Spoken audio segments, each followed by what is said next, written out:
Good afternoon students.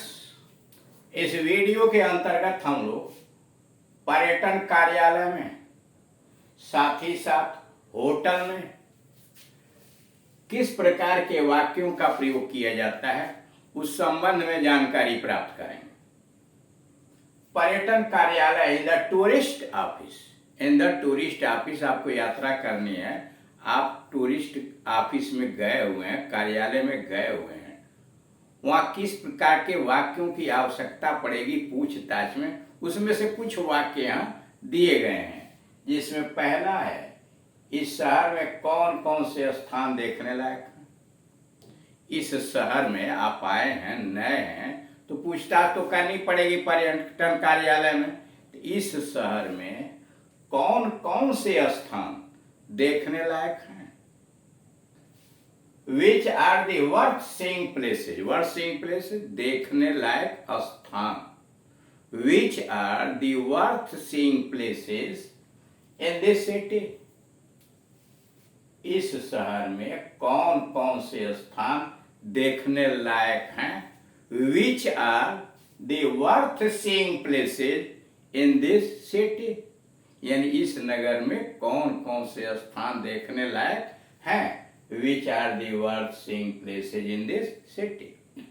Number 2, मैं अजंता और एलोरा की गुफाएं देखना चाहता हूं या चाहती हूं, जो भी हो। मैं अजंता और एलोरा की गुफाएं देखना चाहता हूं। I would like to see या I would like to visit the Ajanta and Ellora caves। caves गुफाएं। मैं अजंता और एलोरा की गुफाएं देखना चाहता हूं। I would like to see the Ajanta and Ellora caves या I would like to visit the Ajanta and Ellora caves। Mathura जाने के लिए रेल ठीक होगी या बस। मथुरा जाने के लिए रेल ठीक होगा या बस, यानी रेल से जाएंगे या बस से जाएंगे, पूछताछ आप कर रहे हैं। What is the best transport, what is the best transport to Mathura, train और बस, ट्रेन और बस। पूछताछ इंक्वायरी आप कर रहे हैं कार्यालय में मथुरा जाने के लिए। ठीक, रेल ठीक होगी या बस।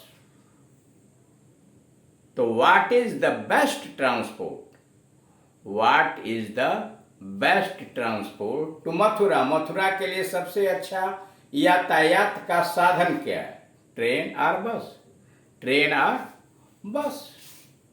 अगला है, आगरा में कहाँ ठहरना चाहिए। आप पूछ रहे हैं कि आगरा में कहाँ ठहरना चाहिए। Where should I stay in Agra. किसी से आप पूछताछ कर रहे हैं कार्यालय में, यानी किसी व्यक्ति से आप कि आगरा में मुझे कहाँ ठहरना चाहिए, इसलिए कि आप उस शहर से अननोन हैं। तो आगरा में मुझे कहाँ ठहरना चाहिए। Where should I stay in Agra, where should I stay in Agra. मुझे दिल्ली बहुत अच्छा शहर लगा, मुझे दिल्ली बहुत अच्छा शहर लगा। दिल्ली देखने के बाद आपने कमेंट किया, तो आपने निष्कर्ष निकाला कि मुझे दिल्ली बहुत अच्छा शहर लगा। I liked Delhi a lot, मुझे दिल्ली बहुत अच्छा शहर लगा। I liked Delhi a lot, a lot बहुत ज्यादा। मुझे एक टूरिस्ट गाइड चाहिए, कहाँ मिलेगा। मुझे एक टूरिस्ट गाइड चाहिए, कहाँ मिलेगा। I want A tourist guide, मुझे एक टूरिस्ट गाइड चाहिए, कहाँ मिलेगा। I want A tourist guide. Tourist guide इसलिए कि जगहों को वो बताएगा, आपको दिखलाएगा और उस संबंध में जानकारी भी देगा। Where will I get it, कहाँ मिलेगा। Where will I get it, मुझे कहाँ मिलेगा।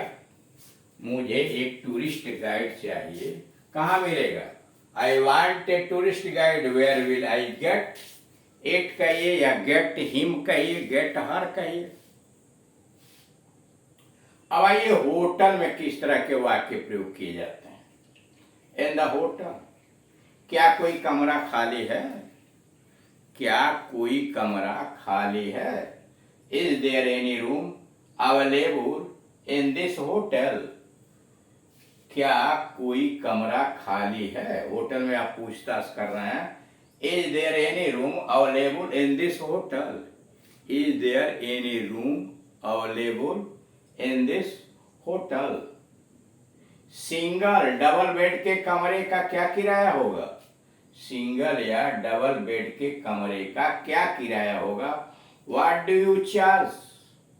What do you charge for a single double bed room?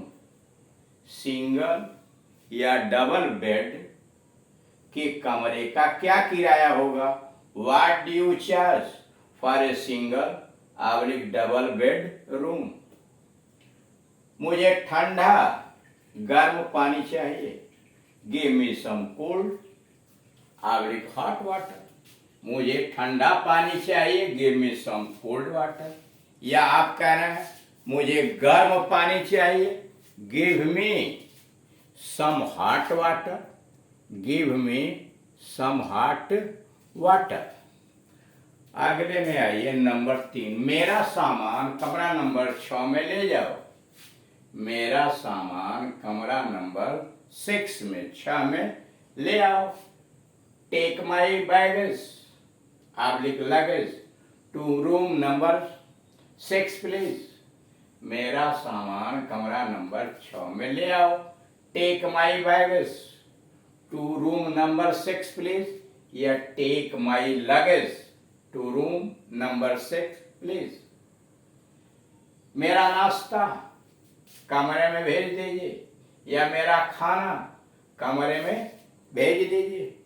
मेरा नाश्ता कमरे में भेज दीजिए अथवा मेरा खाना कमरे में भेज दीजिए। आप होटल के मैनेजर से या अन्य वहाँ के इंचार्ज से आप अपने नाश्ते या खाने के विषय में कह रहे हैं कि मेरा नाश्ता कमरे में भेज दीजिए या मेरा खाना कमरे में भेज दीजिए।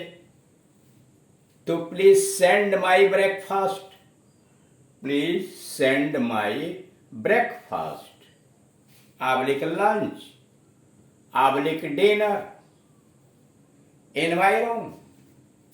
मेरा नाश्ता या खाना कमरे में भेज दीजिए। प्लीज सेंड माई ब्रेकफास्ट या सेंड माई लंच या please send my dinner in my room. मैं 1 घंटे के लिए बाहर जा रहा हूं। मैं 1 घंटे के लिए बाहर जा रहा हूं। I am going out for an hour और सो, फॉर 2 आवर, फॉर 3 आवर्स। मैं 1 घंटे के लिए बाहर जा रहा हूं। I am going out for an hour. मेरा कोई पत्र फोन तो नहीं आया। मेरा कोई पत्र तो नहीं आया या मेरा कोई फोन तो नहीं आया। Was there a call for me? Was there a call for me अथवा is there any letter for me? मेरा कोई पत्र तो नहीं आया या मेरा कोई फोन तो नहीं आया। Was there a call for me अथवा is there any letter for me? कोई मिलने आए तो कमरे में भेज दें या कमरे में भेज दीजिए। कोई मिलने आए तो कमरे में भेज दीजिए। प्लीज सेंड माई विजिटर्स मुलाकाती please send my visitors to my room. कोई मिलने आए तो कमरे में भेज दीजिए। Please send my visitors to my room. अब आइए नोट नंबर 1। इन वाक्यों पर जरा ध्यान दीजिए कि क्रिया में यानी वर्ब में IVE जोड़ करके एडजेक्टिव बना दिया गया है। एक नया शब्द बनाया गया, जैसे अट्रैक्ट में आई भी ई जोड़ दिया। अट्रैक्ट मतलब आकर्षित करना, उसमें आपने सफिक्स प्रत्यय आई भी ई जोड़ा तो शब्द बना अट्रैक्टिव, आकर्षक। उस पर वाक्य बनाया, the soap comes in several attractive shades. The soap comes in several attractive shades. Number 2 है, your suit is quite expensive. इसमें एक्सपेंसिव देख रहे हैं, एक्सपेंस में आई भी ई जोड़ करके एडजेक्टिव बनाया गया है, तो गया expensive. Your suit is quite expensive. Number 3, even at 70 he leads an active life. Even at 70 वर्ष की उम्र में भी he lives an active life, वह क्रियाशील जीवन व्यतीत करता है।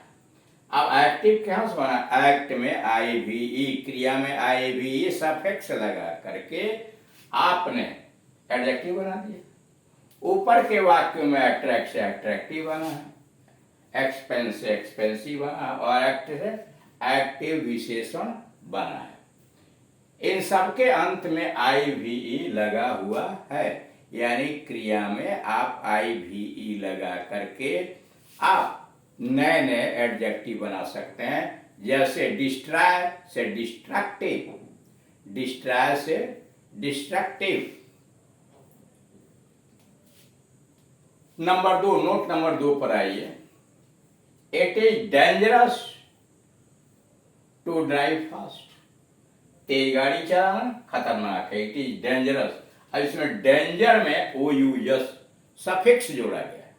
डेंजर में ओ यू एस जोड़ दिया तो डेंजरस हो गया खतरनाक। The cobra is a poisonous snake. Poison में ओ यू एस जोड़ा गया सफिक्स, पॉइजनस हो गया जहरीला। The Ramayana is a famous epic.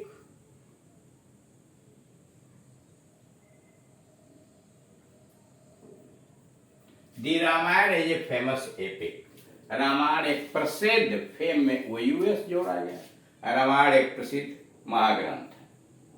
अब इसमें आप देख रहे हैं कि पहले वाले में डेंजर में ओ यूएस जोड़ दिया आपने, तो एडजेक्टिव बन गया डेंजरस खतरनाक।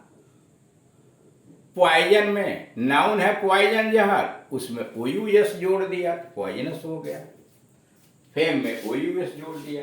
इसी तरह से आप अन्य एडजेक्टिव भी बना सकते हैं, जैसे एनर्मस है, नर्वस है, प्रॉस्पेरस है और प्रीवियस है। तो इस तरह से आपने देखा कि पर्यटन कार्यालय में, होटल में कैसे बातचीत किया जाता है और नए प्रकार के एडजेक्टिव सफिक्स आई भी ई और ओ यू एस लगा करके कैसे बनाए जा सकते हैं। Thank you.